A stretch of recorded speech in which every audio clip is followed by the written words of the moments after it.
맨. 혹시 우리가 지난주에 이제 온가족 예배를 드렸고 그 전주에 우리 초등부 예배를 드렸었는데 그 지지난주 설교 내용이 어떤 내용인지 기억나는 친구 있어요? 우천이 기억나? 네, 우천이요. 네?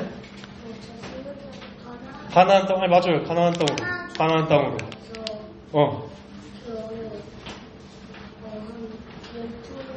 맞아요. 12명의 정탐꾼을 보냈었죠. 맞아요.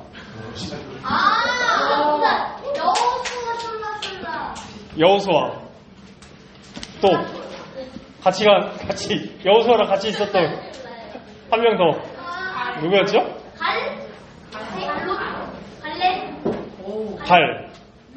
갈론? 갈갈이? 장난치지 말고. 갈룬? 갈리? 갈리가 마늘이고. 갈비? 갈렙, 맞아요. 갈렙. 알았습니다.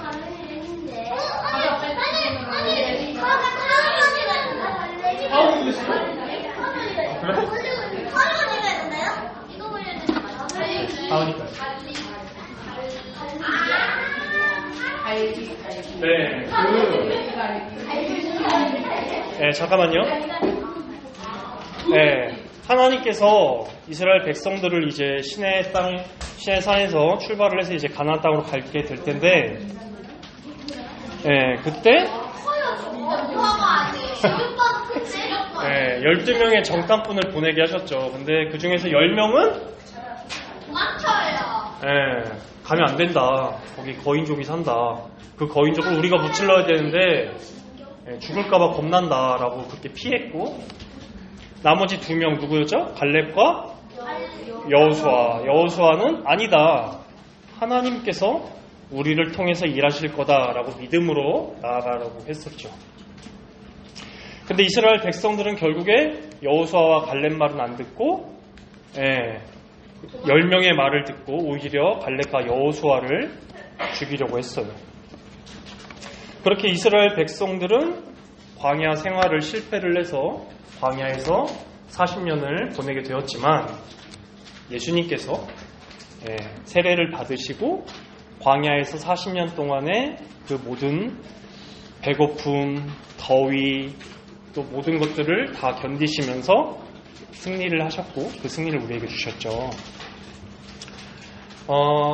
오늘 본문을 읽으면서 또 이스라엘 백성들이 모세와 누굴까요? 모세와 한 명? 갈렙? 맞아, 지팡인데 지팡 누구? 모세? 아론, 맞아요. 하은이, 아론. 모세와 아론에게 또 대항을 하는 그러한 내용이에요, 오늘도. 그래서 우리 친구들 같이 1절과 2절을 한번 같이 읽어볼까요? 시작! 레위의 증손 보아스의 손자 아스알의 아들 보라와 르우벤 자손은 엘리압의 아들 다단과 아비람과 벨벳의 아들 온이 당을 짓고 이스라엘 자손 총회에서 택함을 받은 자 곧 회중 가운데에서 이름이 있는 지휘관 250명과 함께 일어나서 모세를 거스르니라. 보라, 아비람, 온, 그리고 다단, 이렇게 4명이 사람들을 막 선동을 한 거예요. 아니, 왜 하나님께서 우리와 함께 계시고 이스라엘 백성들이 거룩한데 왜 모세와 아론이 저렇게 지휘관으로 이름이 높아지고 영광을 받냐. 지휘관들에게 그렇게 이간질을 했던 거죠. 그걸 성경에서 이제 당을 짓고라고 되어 있는데, 그래서 250명이 그 4명의 말을 듣고 홀딱 넘어간 거예요. 근데 우리 친구들 이런 내용 굉장히 익숙하죠. 학교에서 여러분 모든 친구들과 다 친하면 좋겠지만 여러분들이 특별히 더 친한 친구들이 있고 이 특별히 더 친한 친구들과 서로 이렇게 얘기를 하면서 다른 무리의 친구를 비방하기도 하고 욕하기도 하고, 그러면서 그 무리를 더 돈독하게 하려고 편을 가르고, 이런 내용들 여러분도 굉장히 익숙한 우리의 내용이에요, 사실. 근데 특히 그 중에서 레위 자손의 고라라는 사람은 어떤 게 마음에 안 들었냐면, 자기는 이제 성막에서 이제 섬기고 이런 일을 하는데, 그 성막의 대제사장이 누구였죠? 맞아요. 아론이 이제 대제사장의 역할을 다 하는 것이 고라는 마음에 안 들었던 겁니다. 그래서 이렇게 무리를, 사람들을 선동해서 자기가 하는 일은 되게 작은 일로 보이고 아론이 하는 일은 되게 크고 사람들에게 다 시선이 집중되고 이러다 보니까 좋은 일로 보여지고, 이러니까 시샘을 한 거였어요. 그래서 3절에서 이렇게 말합니다. 우리 같이 읽어볼까요? 시작. 그들이 모여서 모세와 아론을 거슬러 그들에게 이르되 너희가 분수에 지나도다. 회중이 다 각각 거룩하고 여호와께서도 그들 중에 계시거늘 너희가 어찌하여 여호와의 총회 위에 스스로 높이느냐.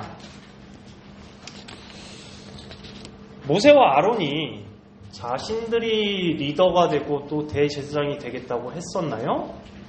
아니면 하나님께서 그들을 직접 부르셨나요? 하나님께서 부르셨죠. 하나님께서 모세를 처음에 부르셨을 때 우리 그 내용 살펴봤었죠. 떨기나무 아래에서 하나님께서 모세에게를 부르셨을 때. 표본이 표정이 기억이 날 듯하고 말 듯한 표정인데, 그렇게 하나님께서 모세와 아론을 따로 부르셔서 그들을 리더와 대제사장으로 키우셨어요. 사실 고라는 겉으로는 모세와 아론에게 반역을 한 것처럼 보이지만 사실은 하나님께 반역을 하고 있습니다. 아론 말고 자기가 대제사장이 되어야 된다라고 그렇게 얘기를 했던 거죠.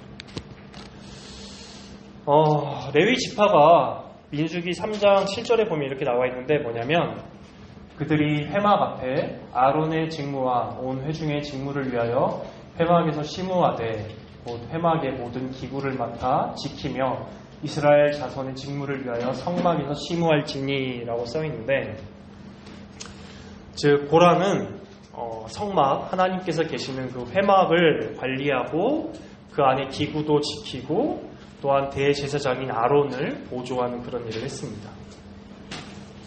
하나님께서 이제 레위인들에게 주셨던 그 일을 고라가 잘 감당을 했으면 괜찮은데, 대제사장인 아론의 모습이 좋아 보이고 이러니까 질투를 했던 거예요. 시기하고.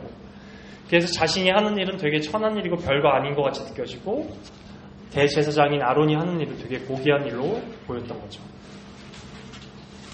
근데 여기까지가 아마 여러분들이 이제 오후에 이따가 공과 시간에 배울 내용들이고, 여기서 저는 좀 한 걸음 더 깊게 들어가 보려고 하는데 뭐냐면, 고라의 가장 큰 잘못은, 물론 고라가 질투를 하고 시기도 한 것도 고라의 잘못이긴 해요. 근데 고라의 더 깊은 내면으로 들어가 보면은 어떤 잘못이 있었냐면은 바로 자기가 하는 일에 자기의 정체성을 둔 게 고라의 가장 큰 죄악이었어요. 여러분, 정체성이라는 말 혹시 들어봤어요? 고학년들은 들어봤고 저학년들은 안 들어봤을 텐데, 처음 들어볼 텐데, 정체성이라는 건 뭐냐면은 여러분이 어떠한 사람인지, 여러분들이 어떠한 사람이고, 또한 여러분들이 어디에 소속돼 있고, 혹은 여러분들의 외모가 어떻고, 여러분들의 집에 부모님의 재산이 어떻고, 이런 것들에 우리가 우리의 정체성을 둘 수 있다는 거예요. 자기가 하는 일을 자기와 동일시하고, 혹은 자기가 하는 일에 자신의 가치를 두기도 하고, 자기가 하는 일이 자신을 드러낸다고 생각하는 것들, 이런 것들이 바로 정체성이라는 건데, 고라는 자기가 성막에서 하는 일이 되게 허드렛 일 같이 느껴지니까 거기에 자기의 정체성을 둔 거죠. 그래서 나는 되게 허드렛 사람이다. 나는 원래 이런 사람이 아닌데 나는 더 높임받고 사람들에게 칭찬도 받고 더 높아져야 되는 사람인데 내가 이런 허드렛 일을 할 사람이 아니다 라고 자신의 정체성을 자신의 하는 일에 둔 거죠. 근데 이게 굉장히 중요한 지점이 뭐냐면은 여러분들도 바로 그럴 수 있다는 거예요. 고라처럼. 어떤 거냐면 여러분들이 좋은 성적을 받은 것을 여러분의 정체성으로 둘 수도 있어요. 여러분들이 좋은 학교를 가는 것을 여러분의 정체성으로 둘 수 있고 여러분들의 집이 잘 살거나 못 사는 것을 여러분의 정체성으로 둘 수도 있어요. 좋은 성적을 받으면 마치 내가 대단히 좋은 사람이 된 것 같고 높아진 사람이 된 것 같고 또 칭찬을 막 받고 하니까. 근데 단지 좋은 성적이 받았다는 거는 여러분들의 암기력이나 이해력이 좀 남들보다 뛰어나다는 점이지 그것 자체로 인해서 여러분들이 좋은 높은 사람이 되고 이런 게 아니거든요. 그리고 그러면 그렇게 정체성을 가진 사람은 자기보다 더 똑똑하고 더 잘난 사람을 만나면은 또 쪼그라들고 또 근데 자기보다 못한 사람을 만나면 되게 으스대고 무시하고 성적이나 여러분들의 외모나 재산 모든 것들 여러분들이 가진 모든 것들이 여러분의 정체성을 두게 될 때 여러분들은 매 상황마다 여러분들의 감정이 오르락내리락 하게도 되고 잘난 사람을 만나면 쪼그라들고 못난 사람을 만나면 으스대고 모든 것에 있어서 아론은 바로 고라는 바로 자신이 하는 일에 자신의 정체성을 두었기 때문에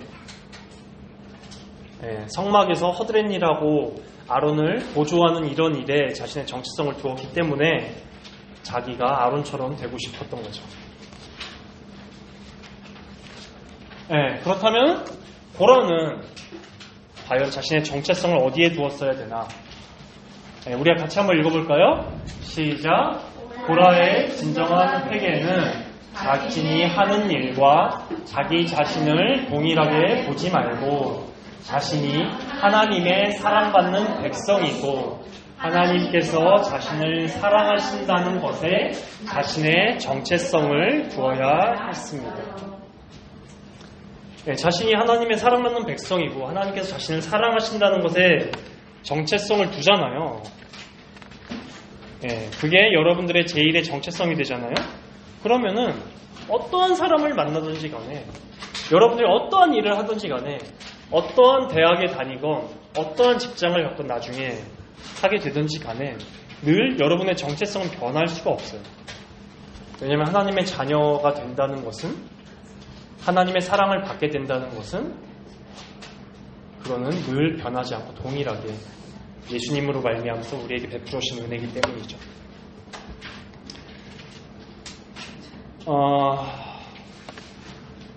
여러분들의 마음도 제가 이해를 못하는 건 아니에요. 예를 들어 어떤 친구는 1년에 해외여행을 몇 번이나 가. 근데 우리 집은 가지 못해. 그럼 그게 부럽기도 하고 어떤 친구는 되게 이쁜 옷을 입고 이쁘게 생겼는데 나는 그렇지 못한 것 같아. 그러면은 그거에 대해서 또 불만을 가질 수도 있고. 근데 저는 이제 여러분들에게 어떤 얘기를 하고 싶은 거냐면 계속 다른 사람과 자신의 가진 것들에 대해서 여러분들이 정체성을 갖게 될 때 여러분들은 계속 더 불행하고 비교하게 되고 불만을 갖게 되고 이렇게 된다는 것이죠. 그래서 제가 이제 오늘 설교의 복음에 대해서 이야기를 할 건데 오늘 설교에 담겨져 있는 복음은 바로 무엇이냐면 고라는 아론을 질투하고 자신의 정체성을 자기가 하는 일에 두었죠. 하나님께서 그 고란을 심판하셨습니다. 31절과 32절인데 우리 같이 읽어볼까요? 위에 거 시작. 그가 이 모든 말을 마치자마자 그들이 섰던 땅바닥이 갈라지니라. 땅이 그 입을 열어 그들과 그들의 집과 고라에게 속한 모든 사람과 그들의 재물을 삼키매. 네, 갑자기 지진이 일어나서 땅이 갈라져서 고라와 그 집이 전체가 다 그 땅속으로 빨려 들어갔습니다. 그리고 아론은 어떻게 했을까요? 그때 아론은 민수기 16장 47절부터 48절 이 밑에 건데 우리 같이 또 읽어볼까요? 시작. 아론이 모세의 명령을 따라 향로를 가지고 회중에게로 달려간즉 백성 중에 연병이 시작되었는지라. 이에 백성을 위하여 속죄하고 죽은 자와 산 자 사이에 섰을 때에 연병이 그치니라. 아론은 백성들에게 하나님의 그 분노가 임했을 때 그들에게 가서 그들을 위해 대신 속죄하고 죽은 자와 산 자 사이에 섰습니다. 정리하자면 땅이 진동하고 흔들릴 때 대제사장이 백성에게로 가서 속죄하고 죽은 자와 산 자 사이에 섰죠. 이 모습을 여러분들이 떠올릴 때 한 가지 떠오르는 분이 있지 않나요? 네, 맞아요. 예수님. 예수님께서 십자가에 매달리셨을 때 마태복음 27장 51절에 보면 성소의 휘장이 위로부터 아래로 찢겨져 둘이 되고 땅이 진동하며 바위가 터지고 라고 쓰여져 있고, 또 예수님께서는 강도 2명과 같이 십자가에 매달리셨죠. 근데 그 중에 한 명은 예수님을 저주했고 한 명은 오히려 예수님을 변호하면서 산자가 되었습니다. 낙원에 들어가게 됐죠. 성경에서 말하는 생명은 하나님으로부터 말미암은 것을 생명이라고 얘기한다고 제가 얘기를 했었죠. 그렇게 예수님께서는 십자가에서 죽은 자와 산 자 사이에 서셔서 자신의 백성들을 위해 속죄하시고 그분이 그러실 때 땅이 진동하고 흔들렸습니다. 그분께서, 예수님께서 또 십자가에서 가장 하셨던 중요한 일이 무엇일까요? 오늘 설교의 복음의 핵심이 무엇일까요? 바로 그분은 십자가에서 하나님을 아버지라고 부르지 못하셨어요. 그분의 정체성, 우리가 오늘 설교에서 계속 얘기했던 그분의 정체성을 그분이 이루셨습니다. 나의 하나님 어찌하여 나를 버리셨나이까 라고 십자가에서 예수님은 하나님을 아버지라고 부르지 못했어요. 하나님이라고 부르셨죠. 예수님이 이 땅 가운데 오셨을 때 유일하게 하나님을 아버지라고 부르지 못한 곳이 바로 십자가였습니다. 그분은 십자가에서 자신의 정체성을 이루셨습니다. 그렇기 때문에 우리가 예수님의 그 공로로 우리가 하나님의 자녀라는 정체성을 영원히 가질 수 있게 된 것이죠.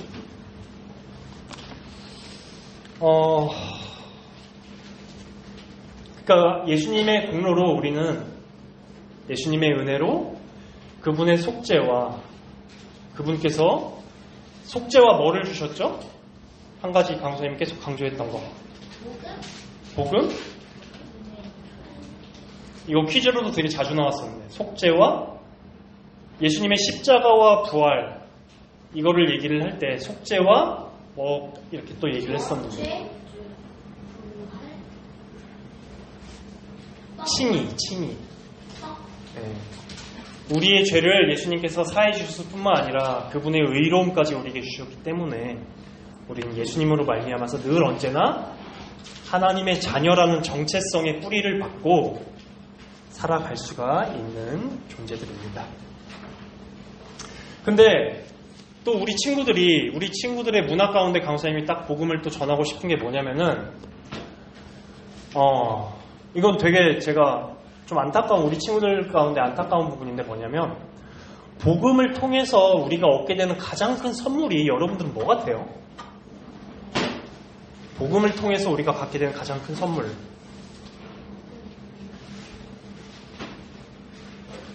제가 친구들이랑 얘기를 하다 보니까 느꼈던 게 뭐냐면 복음의 가장 큰 선물을 우리 친구들이 천국으로 알고 있어요. 네, 근데 천국이 아니에요.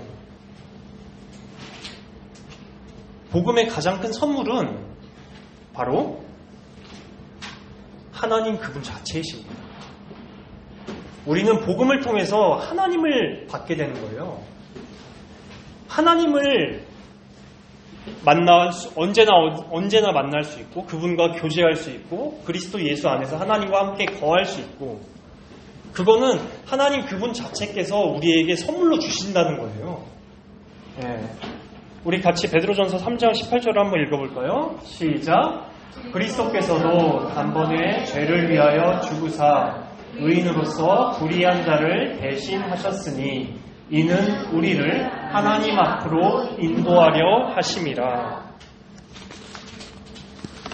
복음이 예수 그리스도의 십자가로 말미암아서 여러분들이 갖게 된 정체성은 하나님의 자녀, 원래 예수님이 가지고 계셨던 그 하나님의 자녀라는 정체성을 우리가 갖게 된 것이고 그로 말미암아서 우리는 하나님께서 우리의 자상한 아버지시기 때문에 언제 어디서나 아버지와 교제할 수 있고 만날 수 있고 그분께 기도할 수 있고 대화할 수 있어요. 그래서 우리는 결국 복음이 제시하는 최고의 선물은 하나님 그분 자체이시지 천국이 아닙니다. 만약에 복음이 제시하는 최고의 선물이 천국이라고 한다면 그 사람은 천국에 가서 예수님이 하나님이 안 계셔도 좋은 사람이거든요. 하나님께서 우리의 최고의 선물이 되시고 우리가 예수님을 통해서 하나님과 교제할 수 있고 하나님을 선물로 받게 된 교제할 수 있는 그 장소가 천국인 것이지 복음이 제시하는 최고의 선물은 하나님이십니다. 그분 자체이세요.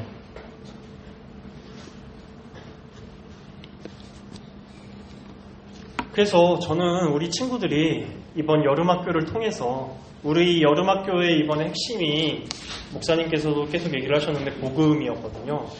그래서 우리 친구들이 어디 가서든 누군가에게 복음이 무엇인가라고 물어본다면 복음에 대해서 이야기를 할 수 있고 또한 예수님에 대해서 이야기를 할 수가 있고 또한 그 예수님께서 행하신 일들로 인해서 우리가 받게 되는 것들 이게 다 복음인데 그것을 우리 친구들이 주변 친구들에게 잘 전했으면 좋겠어요. 오늘 설교의 핵심은 예수님께서 십자가에서 정체성을 이루셨기 때문에 우리가 값없이 조건 없이 누구나 예수님의 정체성을 우리가 갖게 되었다는 것. 이게 오늘 설교의 복음의 핵심이었습니다. 그리스도께로 오세요.